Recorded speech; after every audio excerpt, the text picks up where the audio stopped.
Selma Lagerlöf, le livre de Noël, dernier conte, les nuits de Nouvel An des animaux. Et il y a de cela plusieurs siècles, il advint qu'un prêtre d'ici, de Delsbo, chevauchait encore en plein milieu de l'épaisse forêt par une nuit de Nouvel An. Il était vêtu d'un manteau de fourrure et d'un bonnet de peau, et dans un sac posé sur le pommeau de sa selle, il avait rangé le calice, les instruments de son sacerdoce et son étole. On l'avait fait venir de loin pour visiter un malade et il était resté pour parler avec lui jusque fort tard. Maintenant, il entamait enfin le chemin du retour, mais il ne prévoyait d'être revenu au presbytère que longtemps après minuit. Ainsi obligé de chevaucher au lieu d'être tranquillement couché dans son lit, il se réjouissait. La nuit ne fut pas difficile. Le ciel était couvert, mais l'air doux et sans vent. La lune pleine et ronde, derrière les nuages, éclairait bien qu'elle ne se montra pas. Sans ce clair de lune, il aurait eu du mal à distinguer le chemin, car la neige n'était pas encore tombée cet hiver-là, et tout avait la même couleur gris-brun.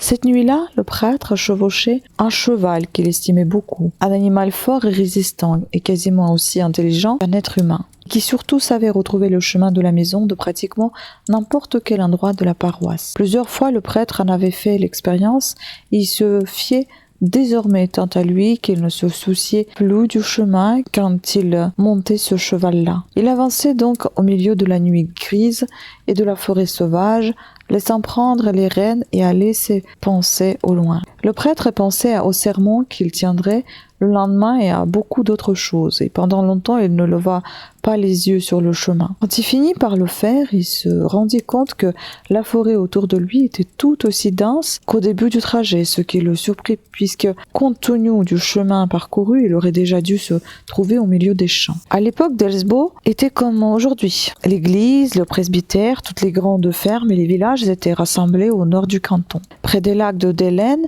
alors qu'au sud il n'y avait que des forêts et des montagnes, voyant qu'il était encore dans la forêt, le prêtre comprit qu'il se trouvait dans le sud et qu'il devait obliquer vers le nord pour rentrer chez lui. Mais ce n'était visiblement pas la direction qu'il prenait. Il ne disposait ni de la lune ni des étoiles pour s'orienter, mais il était de ces gens qui ont les 4 points cardinaux dans la tête et il sentait qu'il marchait vers le sud, sinon vers l'est. Il voulut sans tarder faire tourner son cheval, mais se ravisa. Jamais auparavant ce cheval ne s'était perdu et il ne le faisait sans doute pas en ce moment. Lui-même devait plus probablement se tromper puisque, absorbé par ses pensées, il n'avait pas pris garde au chemin. Il laissa donc le cheval poursuivre comme il l'entendait et retomba dans ses réflexions. Mais peu après, une grosse branche le heurta si violemment qu'il faillit tomber de la selle. Alors il comprit qu'il lui fallait se soucier de l'endroit où il se trouvait. Il regarda le sol et le vit couvert d'une mousse souple sur laquelle aucun sentier n'apparaissait. Le cheval, sans la moindre hésitation, avançait à vive allure. Mais tout comme auparavant, le prêtre était persuadé que c'était dans la mauvaise direction. Cette fois-ci, il n'hésita pas. Il saisit les rênes, obligea le cheval à faire demi-tour et réussit à le ramener sur le sentier. Mais à peine le cheval y avait-il posé les sabots, qu'il fit un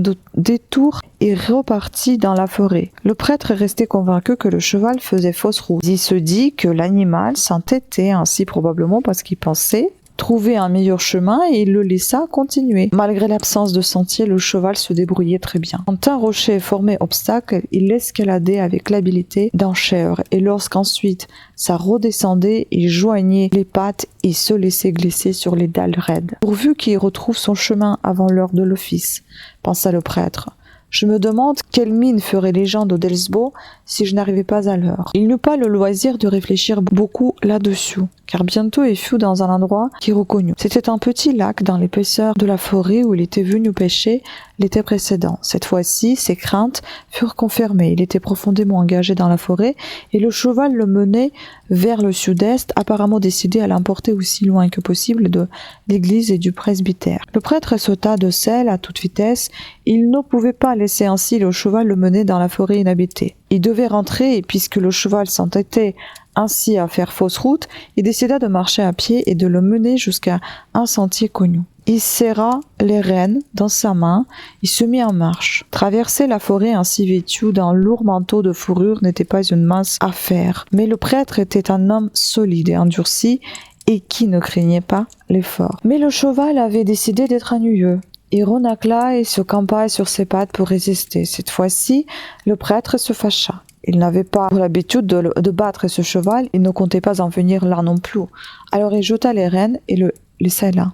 Puisque tu t'entêtes à suivre ton chemin, il ne nous reste plus qu'à nous quitter ici, dit-il. À peine avait-il fait quelques pas que le cheval arriva derrière lui et le saisissant délicatement par la manche, essaya de le retenir. Le prêtre se retourna et regardait le cheval dans les yeux pour essayer de comprendre le pourquoi de ce comportement étrange. Plus tard, le prêtre ne réussit jamais vraiment à comprendre comment la chose avait été possible, mais il est sûr qu'en dépit de l'obscurité, il avait très nettement pu lire sur le visage du cheval une expression humaine, lui révélant que l'animal était en proie à la plus grande angoisse, qui lui lançait un regard à la fois suppliant et chargé de reproches. « Je t'ai servi et j'ai obéi à ta volonté chaque jour, semblait-il dire. Ne pourrais-tu pas me suivre cette nuit seulement ?» Le prêtre fut ému par cette prière et lisait dans les yeux du cheval. Manifestement, cette nuit, le cheval avait besoin de son aide d'une manière ou d'une autre, et comme il était honnête homme, il décida de le suivre. Sans tarder, il le mena vers une pierre pour pouvoir remonter un selle. « Bien, vas-y, marche, dit-il. Je ne t'abandonnerai pas,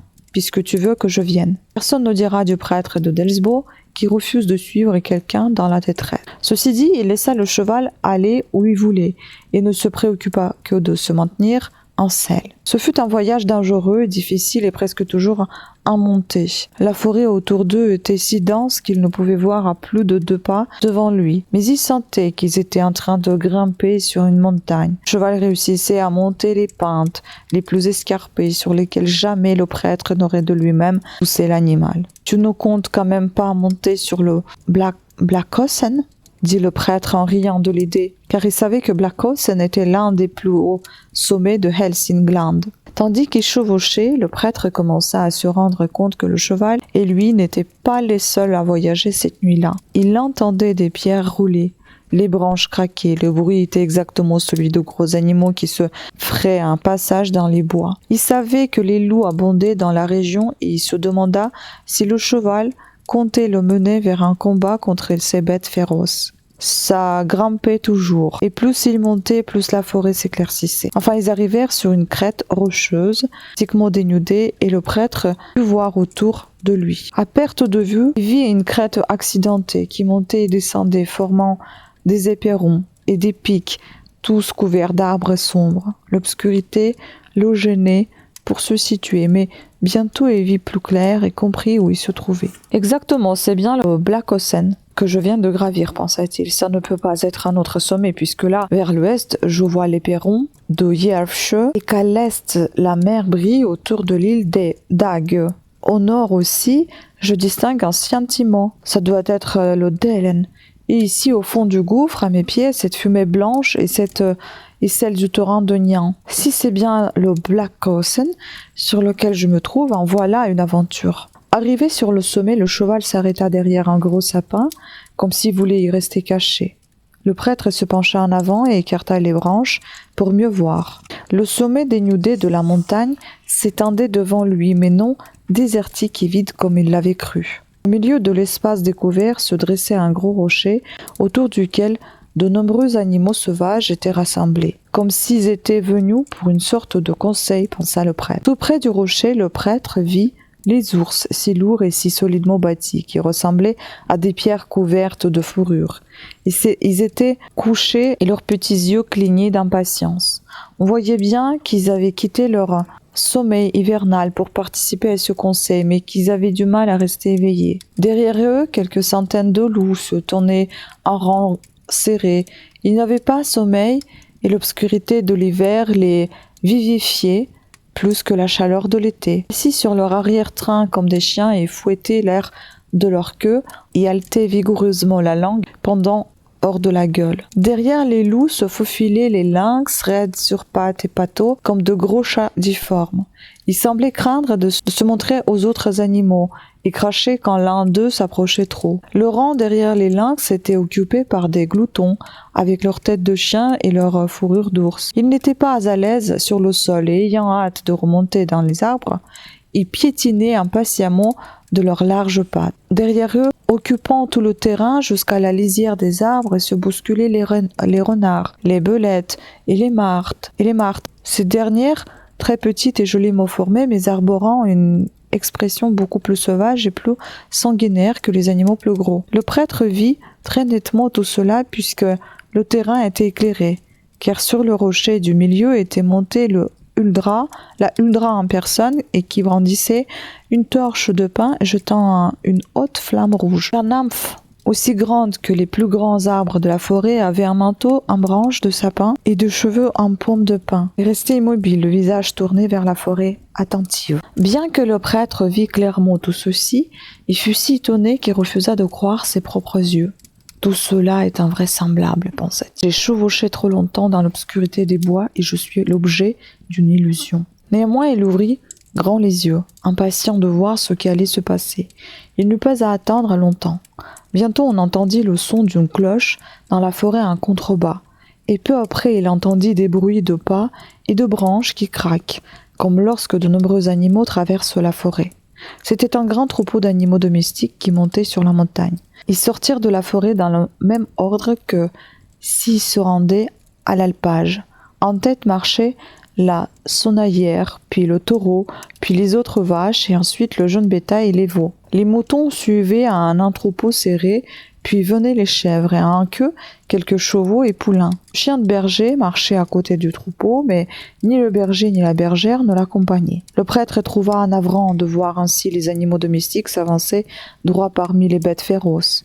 Il aurait voulu s'interposer et leur crier de s'arrêter, mais il comprit qu'il n'était pas dans le pouvoir d'un humain d'arrêter cette nuit le bétail et il se tint tranquille. Visiblement, les animaux domestiques appréhendaient l'instant. Ils paraissaient misérables et inquiets. La sonaillère, si fière fut-elle, d'ordinaire, avançait d'un pas lent et la tête basse. Les chèvres n'avaient envie ni de jouer ni de se bagarrer. Les chevaux essayaient d'avoir l'air fringant mais tremblaient de peur. Le chien de berger surtout avait l'air pitoyable, la queue entre les pattes.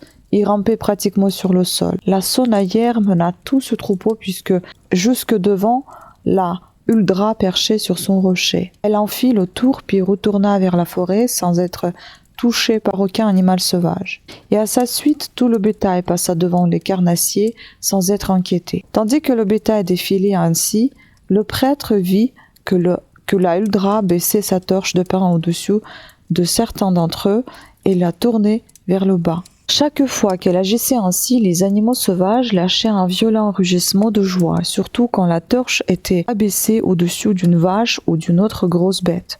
Mais la bête que voyait ainsi la torche s'abaisser sur elle lâchait un cri perçant, comme si un couteau avait été plongé dans sa chair et tout le troupeau auquel elle appartenait éclatait lui aussi en lamentation. Dès lors, le prêtre commença à comprendre ce qu'il voyait.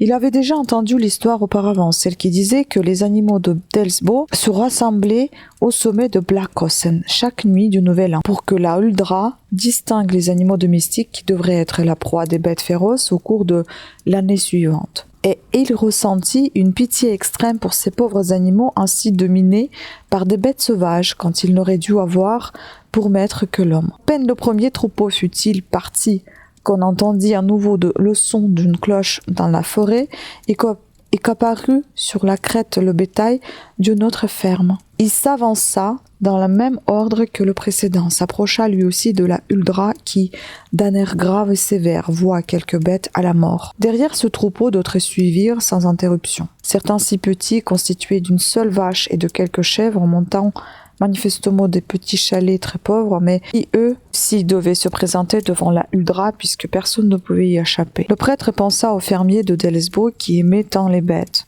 Si au moins il savait cela, il ne permettrait pas aux choses de se dérouler ainsi, pensa-t-il. Ils risqueraient certainement leur propre vie plutôt que de laisser leur bétail marcher entre les ours et les loups pour se faire condamner par la huldra. Le dernier troupeau qui se présenta fut celui de presbytère.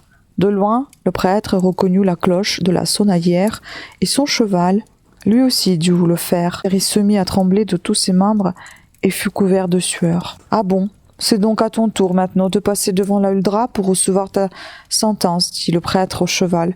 Mais ne crains rien, je sais pourquoi tu m'as amené ici et je ne compte pas t'abandonner. » Le magnifique bétail du presbytère sortit de la forêt en un long cortège et s'approcha de la huldra et des carnassiers. Le dernier de la file était le cheval qui avait mené son maître sur le Blakkosen. Le prêtre n'était pas descendu de selle.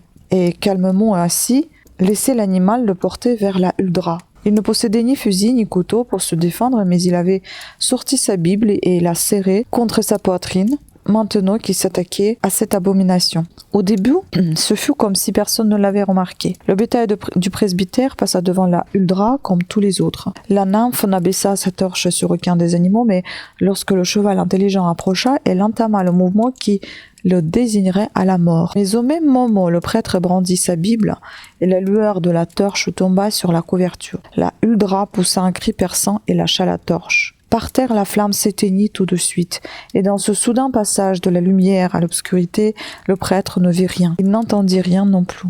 Autour de lui régnait le profond silence qui toujours en hiver règne dans la forêt. À ce moment, les gros nuages qui couvraient le ciel s'ouvrirent brusquement et, par cette brèche, la lune illumina le sol.